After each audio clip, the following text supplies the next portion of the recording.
And you know me, bro, I never back the early kickoff. And you know me, bro, I never back the early kickoff. Back the early kickoff. And you know me, bro, I never back the early kickoff.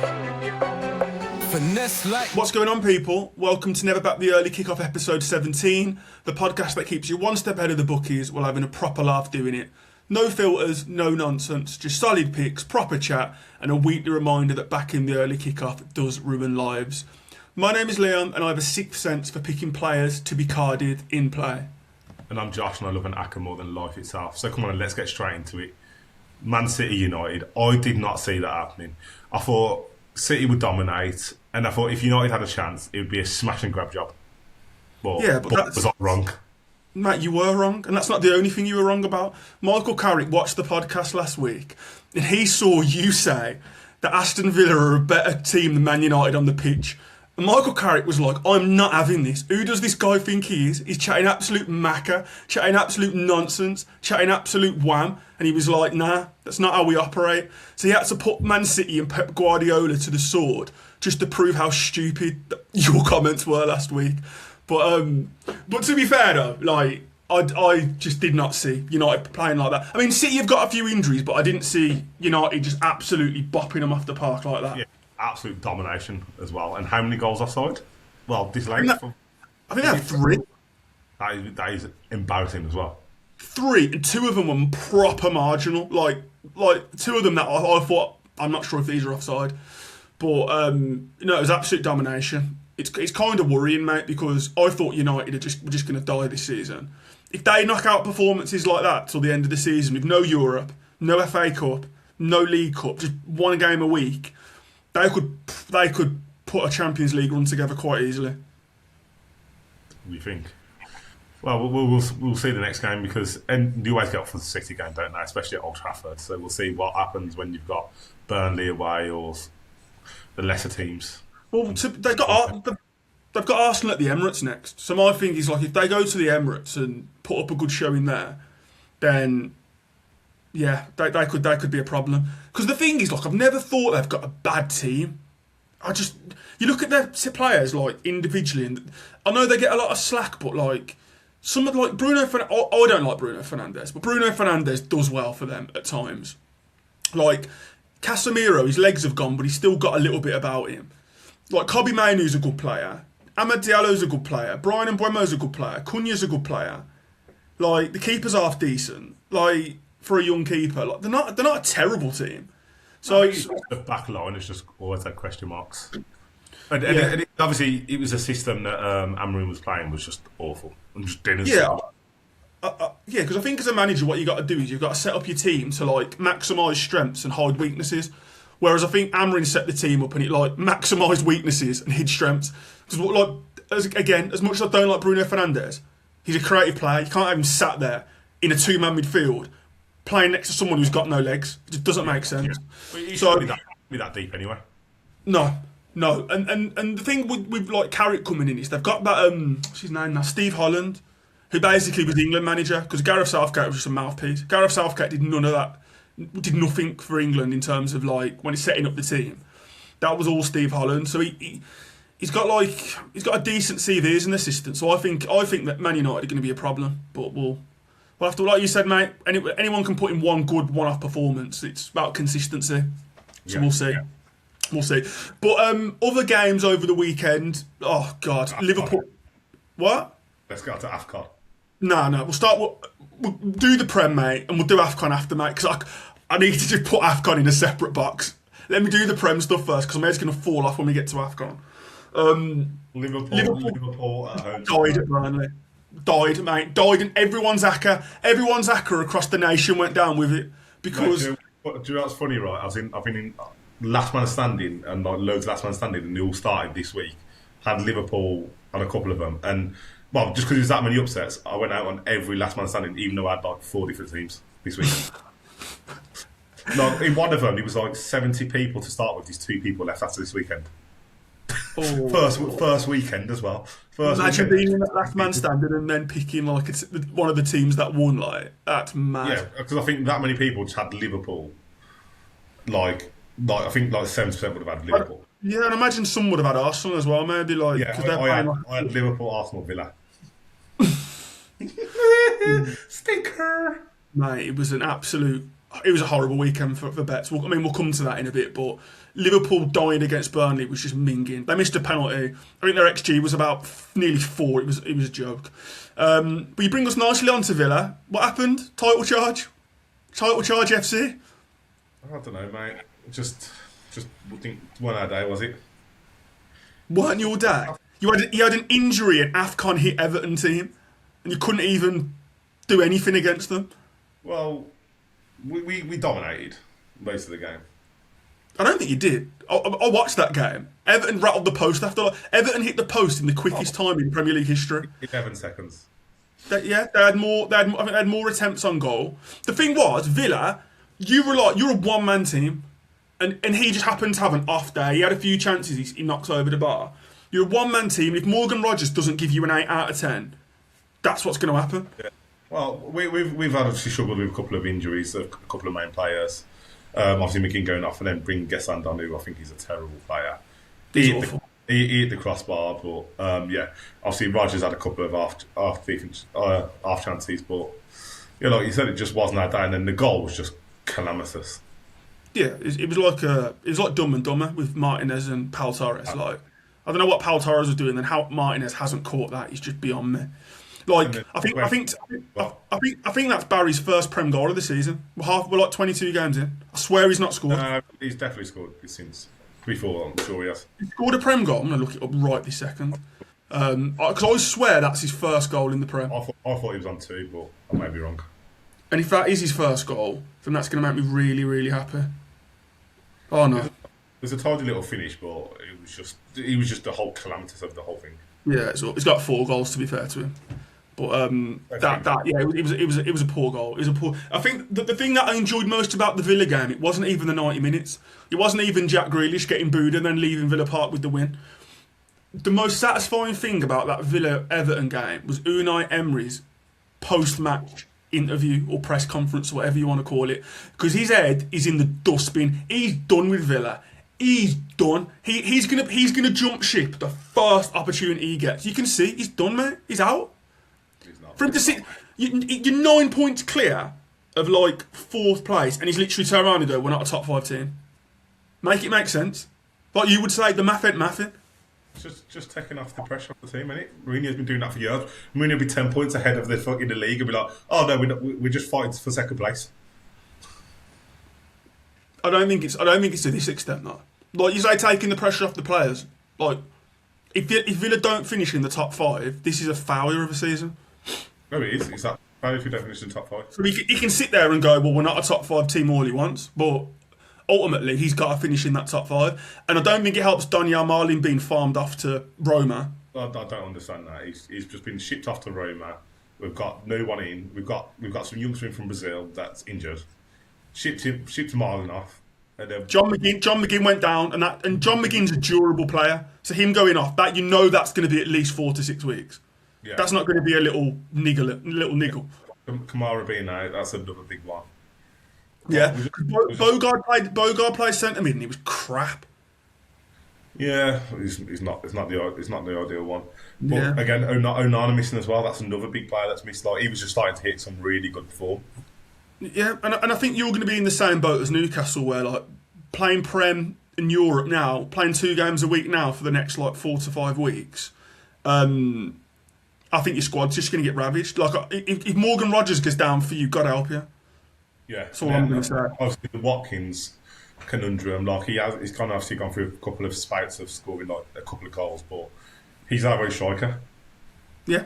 So if you don't go get someone now, if he goes down, we're fucked. Yeah. And we literally can't afford anyone else. And that's why I think Emery's going to go, mate. Like you said last week, he's got all the power at Villa, but what's the point in having all the power if you've got no purse strings, mate? If you can't spend, you can have all the power you want, mate. But I'm pretty sure Emery didn't want the board getting rid of Marlon. I'm pretty sure Emery wants bodies in. Now he's gonna do an Oliver Glasner, mate. His head's going to fall off before the end of the season. He's going to walk. Well, yeah, Glasner's Crystal Palace are truly fucked. Yeah, Crystal. I just feel like it's been a mad couple of weeks. Like we like Amorim. It's not been a couple of weeks. It's been a week. like it started with, like Amarin, Maresca, Glasner's head fell fully off. Like, I mean, I get it though, because like they've literally every year they sell their best players, and then they don't replace them with quality, and then like as a manager, you're like, what am I meant to do with this? And he literally come out and said like the club only want to stay in the Premier League. They're not bothered about anything else. He's literally just thrown the owners under the bus, mate. Quality. Right? They need to be thrown under the bus. Like you said, like it's just ridiculous how they're letting all the best players get down to 1 year on contracts, selling them for like, well, obviously Eze went for like a decent amount. They should have sold Gahey for 50 mil, and then didn't you put a bid in for like 70 mil for him a couple of years ago as well?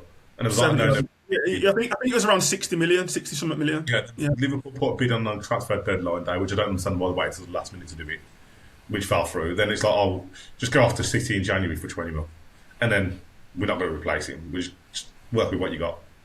Yeah, like Palace are one of those teams that, not that I've got any love for Crystal Palace at all, but they're a team that I just think you can't keep getting rid of your best players, and then because the next manager that comes in ain't going to be as good as Glasner, and then obviously Mateta's exploring his options. I'm pretty sure Adam Wharton at the end of the season is going to be like, I ain't dealing with this. It's the same thing that happens quite a lot. Same thing that happened with Villa when we went down. It got to a point where we had like a solid team. Obviously, Ashley Young, Milner, Downing, Petrov. We had a solid team, and then we just started selling off all of our best players. And then every season, your best player gets replaced with someone shitter, and then eventually, you just end up going down because you can't sustain that. It's not a sustainable model. It's not. And that same thing happened to Southampton. Southampton had a handy team, and they just every year were just bombing off all their players, thinking, we can just pull someone else out of the academy, or just pull another Oxlade out, or pull another Walker out, or pull another Bale out. It just doesn't work. You just get to the point where you're not going to be able to keep getting those players. But isn't that perfect? No, but I genuinely think Villa are going to. I think this at back end of the season, Villa are going to die a slow, painful death, mate. I think top 5 is going to be a challenge. But I would like to say that Newcastle are putting pressure on Villa, but we're absolutely not. We're just as crap.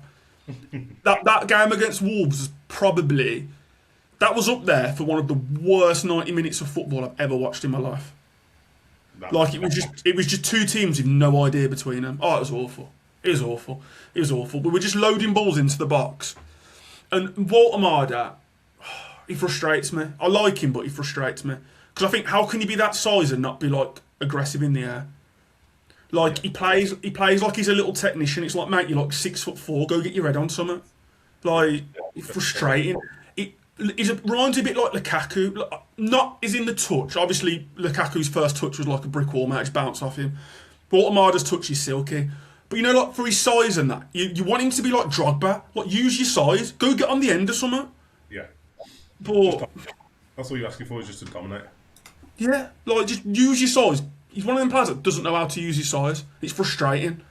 But yeah, not good for Newcastle. And then the last thing I just want to touch on Prem-wise is Thomas Frank. Mate, he's getting the bullet soon. Right, no words even need to be said about Thomas Frank. Right, it's just what are you doing? What, like, it's beyond me. But anyway, AFCON, what the actual fuck? Mate, I have never, ever seen anything like that in my life. You know, like, you're watching something unfold and you're like, what am I even watching now? Like, what am I watching? Like, I've never seen players walk off a pitch unless, like, the ref said, unless the refs told them to walk off because they've said to the ref, look, our player's getting racially abused there, we're walking. Yeah, like, that's really not, but to actually go into the middle of the changing room and just sit in the middle of the changing room. Like, it's absolute madness. I mean, to start with, I can understand their frustration, mate, because obviously Morocco were the home nation. That was two decisions that were like a bit. It's a bit too much to just call that incompetence, in my opinion. Like that, the fact the ref blew the whistle on that shove on Hakimi, which was not a foul. Like it happened to Villa last year. Like, you've just got to let the play unfold and then blow your whistle. Yeah. Like, why blow your whistle there? I mean, it wasn't even a foul, but it was almost like the ref wanted to give that foul, like, straight away, because he's like, no, I've got to give that to the home team. And the fact they give that... Did you see the penalty? Like, what they give it for? Yeah, fair. You'd be giving a penalty every corner. And to give that in in the 97th minute or something. Yeah, of a major cup final. Yeah, I mean, for me, But then, what the fuck is that Panenka? well, I mean, before we get to the Panenka, I think it's mad. Like the manager called the players off because I think it's one thing if you're a player and you're involved and you're getting pissed off and you're like, oh, I can't deal with this, I'm going. It's one thing for players to be like, we want to walk, but the manager was literally calling them off. Mane was the only one that stayed out. Mane stayed out, went and spoke to El Hadj Diouf for some reason, who was in the front row, then went and spoke to this president person, and then ran in the change room and got them all back out. But if it weren't for Mane, mate, I don't think they would have come back out. It's a fair play to Sadio Mane. You know what though? Like when it's that corrupt, or looks that corrupt. Like, did you see all the stuff that was going on with the goalkeeper and everything? And then like all the Moroccan, I don't know if like the ball boys and that were all trying to like nick his towel so he could dry his hands and all sorts, like for the penalty. Like, it's dodgy as fuck. Yeah, it was, mate. And dodgy as fuck. Yeah, I mean, it doesn't justify walking off the pitch, like you said. Like that's bang out of order. I'm going to be so interested to see what gets done about that because obviously Brahim Diaz will sit there now because footballers love an excuse. He'll sit there now and go, well, that 20-minute delay got in my head. I mean, that's a load of bollocks because if you've got a 20-minute delay, you won't Panenka in it. If you've got a 20-minute delay, I want to hit it as hard as possible. I don't like. I'm just whacking it as hard as possible. I'm not trying to place it. I'm not trying to do anything fancy. I just want the ball in the back of the net. Yeah, but I know for a fact that's what he's going to blame it on. He's going to say the delay. It got in my head. I overthought it. Like he's going to be looking for an excuse. He shouldn't have done that. Because if he just strikes it properly, if he misses the target, if the keeper makes a save, you just go, that's just one of them things. But to Panenka it, it's almost like he's tried to make it all about him. Like, I'm going to score a Panenka with the last kick of the tournament. I'm so glad that the keeper saved that. Because I'm like, number one, Diaz, you dived in the box to get that penalty, you little scumbag. You dived to get that. So, I'm so glad that he didn't dive to get a pen and then score the winner, and was the hero. Because that would have been a load of bollocks, that. So I'm glad he missed, but I think Senegal will be in some trouble. Because you can't just walk off because a decision goes against you. In the final of a massive tournament. They sent Sunday League down the pub against, Donald Duck FC playing against nobodies, mate, on the local field, where you're like, nah, this ref's in their pocket, we can't be arsed with this. See, the AFCON final... Their pocket. Madness. You know what? Do you know what? Like, it's one of those things where you go, I don't even know how they came in after that. And do you know what? And that's what the manager's gone, I'm not... Do you know what? If you're going to cheat, I'm not playing. Spade's done me out, but... Yeah, but... It's hard, isn't it? Because in your head, you'd want to do having the bollocks to actually do it. Because I think you've just got... What you've got to do is you've got to take your medicine, you lose the game, obviously, if the penalty goes in, and then you boot off after, and then you put in a complaint. I think to, pull your team because two decisions have gone against you. Well, then you say that, lose the game, put a complaint after. He took his team off the pitch. Come on, they saved the penalty and they won the games and won the tournament. So yeah, but what they were saying, I was looking into it a bit today, and the ref could have disqualified them. Could have just said they've left the field of play. Morocco win the game because it's against the law to walk off unless the ref sent you off. So the ref could have just ended the game. Morocco win. So as much, and I think some refs might have done that. The reason why he didn't do that is because he knows he gave two bullshit decisions. That's why. But madness, mate. Absolute madness. So we've discussed the league, we've discussed AFCON. How are your bets? How'd you get on? Mate, not well. Not well. Well, it's one of them where ACCA-wise, like I said, I don't know why I bother putting ACCAs on. Like I always say this every week. I should just leave ACCAs to you because I don't tend to win too much on ACCAs. But I had one that was ticking along. It was the one that I had on for about 5 weeks, where I put it on way back in December, and it had Champions League games on and everything. So I literally had 5 teams left. I had Liverpool, I had Arsenal, and they had 3 Champions League games this week where it was 3 nailed on to win. So I thought to myself, what? What was your cash out? My cash out wasn't as high as I thought. The highest it got to was about 170. Okay, so it wasn't that But much. no, I thought to myself, I didn't consider the Liverpool game as a risk. I thought the only game that could mess me up here is Arsenal away, because Arsenal, aka set piece FC, I thought if they don't score a set piece, there's always a chance they might. I thought it could be a 0-0. So Liverpool just killed me, and then obviously Arsenal went on to draw as well. So them two both let that Aka down, which was frustrating as anything. So on the Aka front, nil point. On the in-plays, it was a bit of a mixed bag. So if we think back to last week, we had Newcastle versus City in the Cup. And I did a little video like when the lineups are out, and I picked 4 players to go in. I picked Matthias Nunes, I picked Bruno G, I picked Bernardo Silva, and I picked Joe Linton. Do you know how many of those players went in the book? 4 out of 4. All 4 went in the book. But I only picked 3 on my slip. I didn't push it to 4, because I thought 4's like I'm pushing it here. So I went for Bernardo, Joe Linton and Bruno G, put 20 quid on for a 505 return. So that was a nice win. I'm a little frustrated because I also won on the Manchester derby, because I put on Rico Lewis and Dallo, and they both went in as well. So I won like another 480 on them too, which was nice. But there were a couple of games that I knew players were going to get booked, but I got a bit greedy. And I know I said last week I'm going to only do 1 player in play. The problem was like that Mosquera, the centre half for Wolves, was against Anthony Gordon. So I went first by a card and he didn't go in first. Tonali went in first. But Mosquera was only like 15-8, and I just thought, what's the point? What's the point? So I put him on with Joe Linton, and then obviously Mosquera goes in like the 80th minute, but then Joe Linton didn't get booked. So that annoyed me. And then obviously the League Cup, Chelsea-Arsenal, again, I had Cucurella first player card against Saka. Cucurella doesn't go in first. Esteval and Trossard both went in first.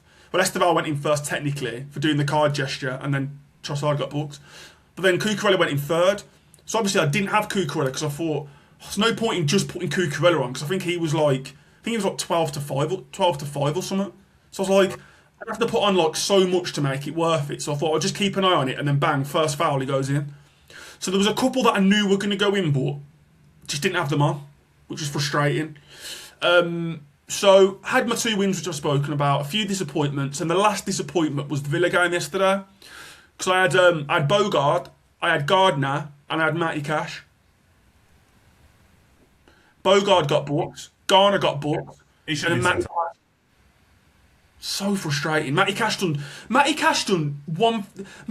a foul. The first foul on Greeley should have been a booking, but the ref just shit himself because it was early in the game and didn't want to pull out a booking. So annoying.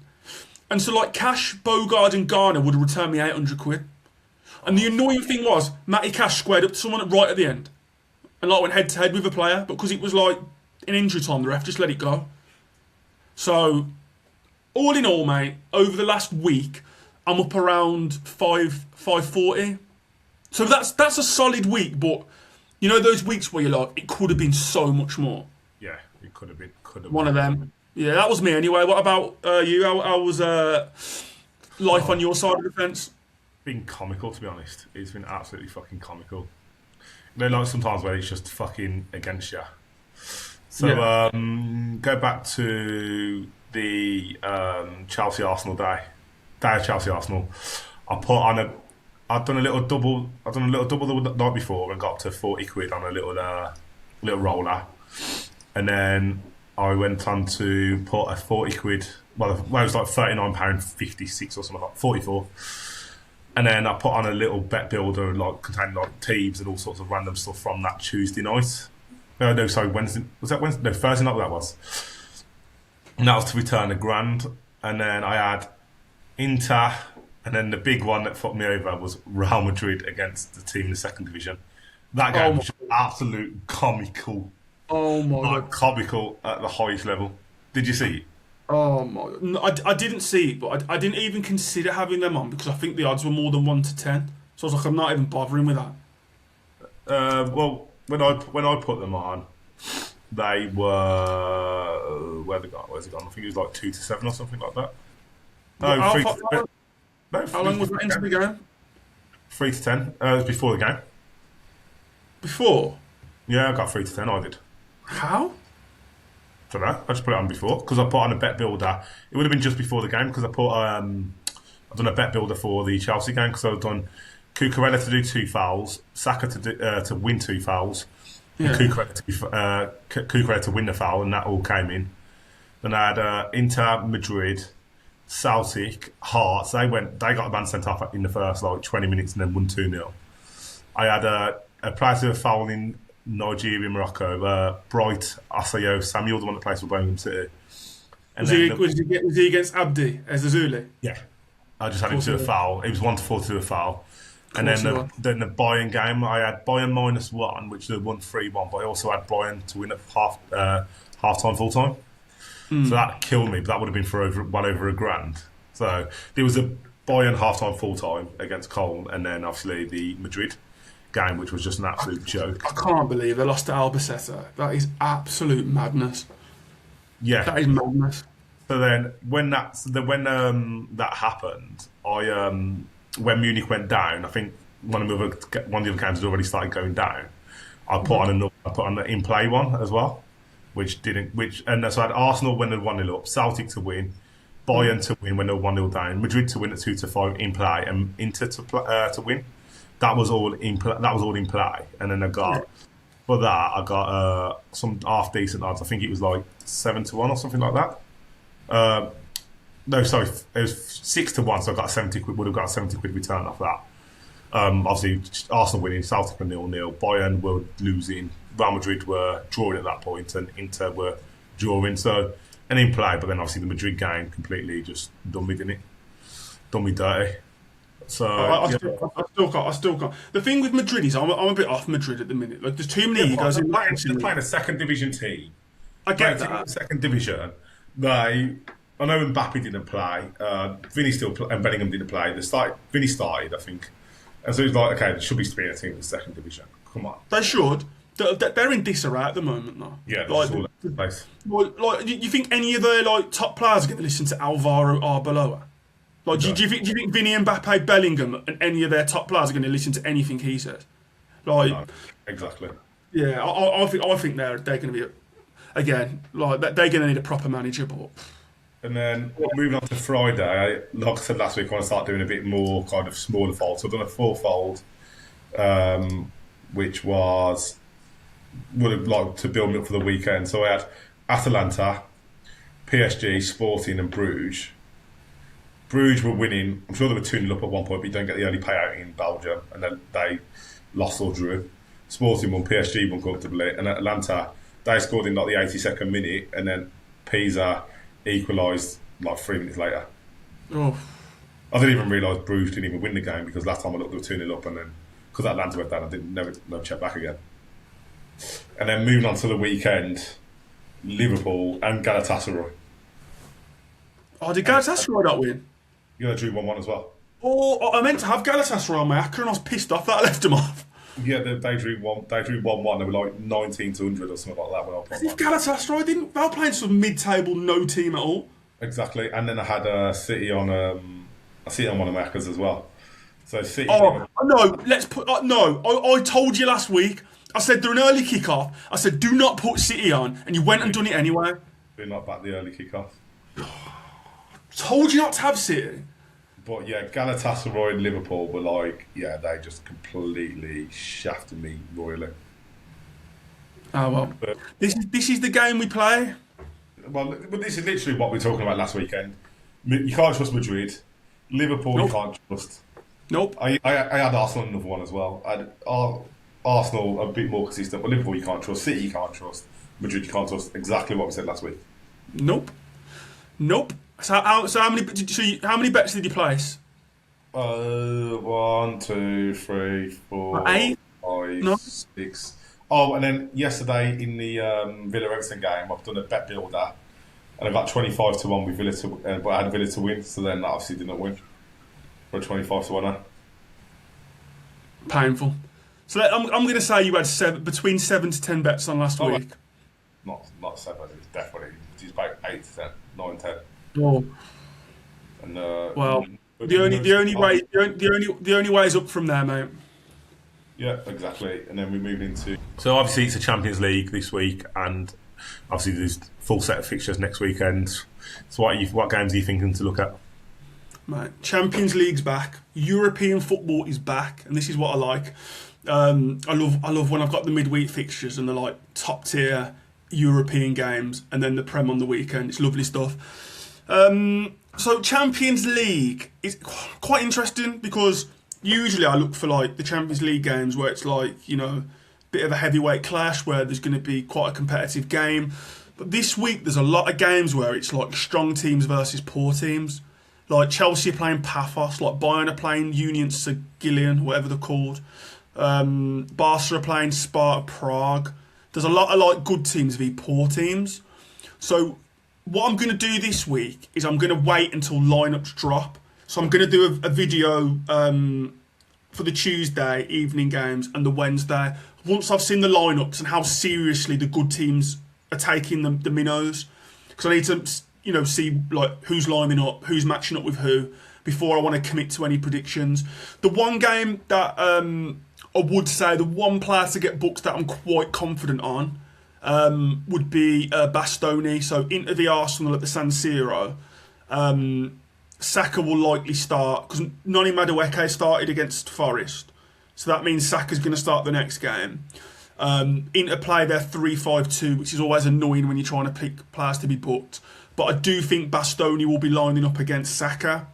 Bastoni's quite an aggressive centre-half, so I can just see Bastoni getting one for persistent fouling. So I think Bastoni will definitely get one. But again, like I said, I'll do videos, one each night for the Champions League. Weekend, Saturday's a bit of a dead set of fixtures, but Sunday is a super Sunday. It is a super Sunday. You've got Villa v Newcastle at St James's Park. Oh my God. We're going to put you to the sword, and I cannot wait for it. What? There'll be some cards in that game. Oh, there always is. There always is. And I can guarantee you, Matty Cash. Matty makes me cash. AKA, Matty always gets booked against Gordon Cash. He's definitely going in. So Matty Cash, I'm having him first card. I'm having him... And if he ain't first card, I'm going in again on him. Because I know Matty Cash is going in. Joelinton loves a yellow card against Villa. If you think that Joelinton is going to let Morgan Rogers just start strutting through the middle of the park, Morgan Rogers is going to get the ball. He's going to knock it past Joelinton, and Joelinton's going to grab him around the neck and pull him to the ground. I can just... Any player who thinks he can do something like just run past him with the ball, ask Mohamed Kudus what happens when you skip past Joelinton and you think you're something. He will sieve Rogers down, and I'm here for it. So Matty Cash and Joelinton are both nailed on. Then after that, do you know what? I'm just going to stick with them two. Matty Cash, Joelinton, Villa at Newcastle. Man United Arsenal at the Emirates is another massive game, and I loved how Carrick set United up. They were dead aggressive, flat back four, wingers. So it's easier to read players getting booked. Yeah. So in the United Arsenal game, I think Luke Shaw's going to get one against Saka. Like, Luke Shaw's just not mobile enough. Like, Saka will get past him at some point and he will take a yellow. So I think Luke Shaw will go in. I also have a feeling Casemiro's going to get one. Casemiro's due a booking. I can't believe he didn't get booked in the Manchester derby.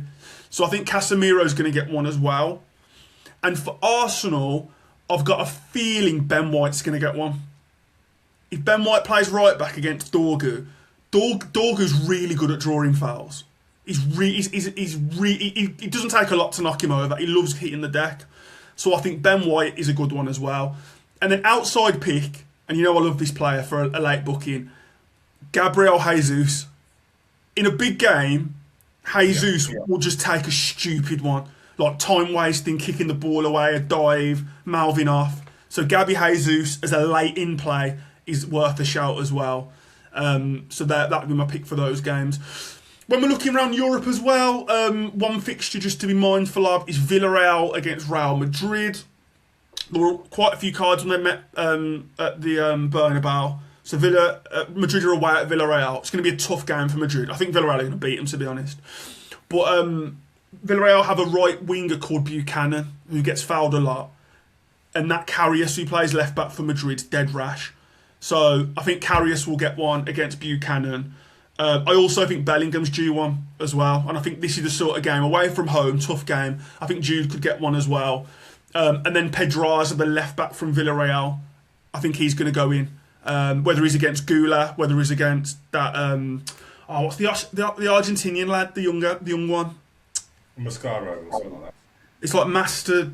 I can't never pronounce his name, but the 18-year-old Argentinian lad, the one we got from South America. He started against them last time and got the left back book last time. So I think left back Pedraza for Villarreal, Karius against Buchanan, and then Jude Bellingham in that game. So they're like all the sort of the main games are going to be keeping an eye on. But I will, like I said, do shorts for the Champions League ones as well.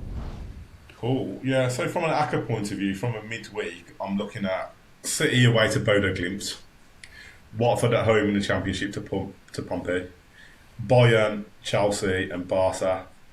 I think they're all pretty nailed on games. Moving on to the weekend, you got PSG on Friday night. They're away to Auxerre. They seem to have got all the big boys back now. So depending on who they're playing the week, I know the other day in the league they did start Douay, Cavra, Dembele. Yeah, the thing about PSG, like at the minute as well, is they need to, it's not like they're winning the league by 10 points. I think they're second. I think Lens are top. Beyond Lens, yeah. Yeah, so they've got to hit like a run of form now till the end of the season. So I think PSG will be a good team to back. And Inter at home to Pisa on Friday as well. And then I think there's a few around the grounds, but I think the Premier League is a tough weekend to bet in the Premier League this weekend. The only team I actually like in the Prem to win this weekend could be Chelsea, and I think that's a very risky one because who are they playing? They're away to Palace, but I think Palace are just in that much disarray at the moment. Yeah, but I don't trust Chelsea. Well, no, I don't trust them. But I think if there was one team I'm going to back, because I think the Prem this week is just so competitive. You don't know who's going to do what in this weekend, because like you think West Ham, Sunderland, you'd probably fancy Sunderland there, but again West Ham are at home. Burnley, Tottenham, Fulham, Brighton, I have no idea. Wolves City, you obviously got to back City there, but again, the way you've got to have City at home to Wolves. You've got to have City at home to Wolves. The way they're playing, Bournemouth, Liverpool at Bournemouth, Brentford, Forest at Brentford, Palace, Crystal, Newcastle, Villa, never going to be able to call that. Arsenal, Everton, and Everton Leeds. Arsenal, United, and Everton Leeds. I think that's a minging fixture list. Yeah. I think City. Apart from City, I think we're going to beat you as well. We do quite well against you at home, but again, I'm not going to bet on us because I don't want to jinx it. But I think us at home against Villa, we tend to do quite well. So yeah, that's the same. Like Chelsea's probably and City are probably the only ones that in the Prem that I go. I'm slightly more confident on. City should beat Wolves at home, but Wolves are actually in half decent form at the minute. I did be getting loads of draws and they've got a couple of wins, but again, it's one of those things, right? You don't know. City just don't look like they create anything. No, I mean, yeah, but I think you say that, mate. They come to our patch and absolutely bopped us off the park. They just had a bad game against United. Like they just ain't got defenders, but they got Mark Gahey now. So Gahey will just slide straight in. So you think their back four now should be Nunes, Gahey, Aki, and O'Reilly? Yeah, that's all right. Yeah, that's not too bad. Again, once they get rid of that Kusanov or whatever his name is, Kusanov and that young lad that played was just shitting himself. I mean, he clearly he's not at the level to be playing in the Manchester derby. He just kept kicking the ball out every time he got the ball. No, exactly. But but obviously they've been conceding defensively, but I just don't feel like they look like they create. They're not been creating like loads of chances and hosts of chances. No, I think obviously the problem is with having Haaland up front. He's just going to be on the end of everything. So unless you put in things into the box, he can't do anything. No, and I think that the issue with City is, like you say, Haaland's at his best when he's got facilitators, i.e. Kevin De Bruyne, i.e. Jack Grealish. Once you take De Bruyne out and you take Grealish out, when your wingers are Jeremy Doku and now Semenyo, they're both players that I don't think like Haaland can hang his like with De Bruyne.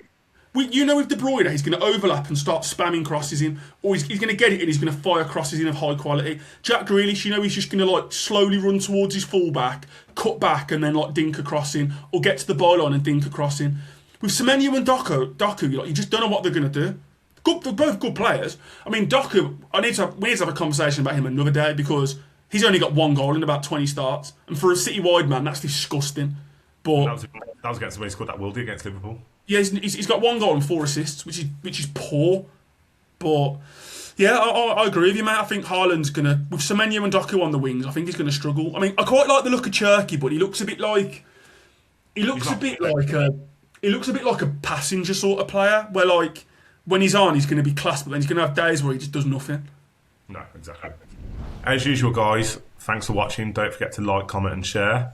I've had a bad week this week. Leon's had a better week, so I'm hoping for a better week for myself and for everyone out there. So peace out and good luck. All right, until next time. And don't forget to tune in next week for Never Back the Early Kickoff. Thanks for watching. Follow us across socials for more. And remember, this is for entertainment purposes only. Please gamble responsibly. 18+.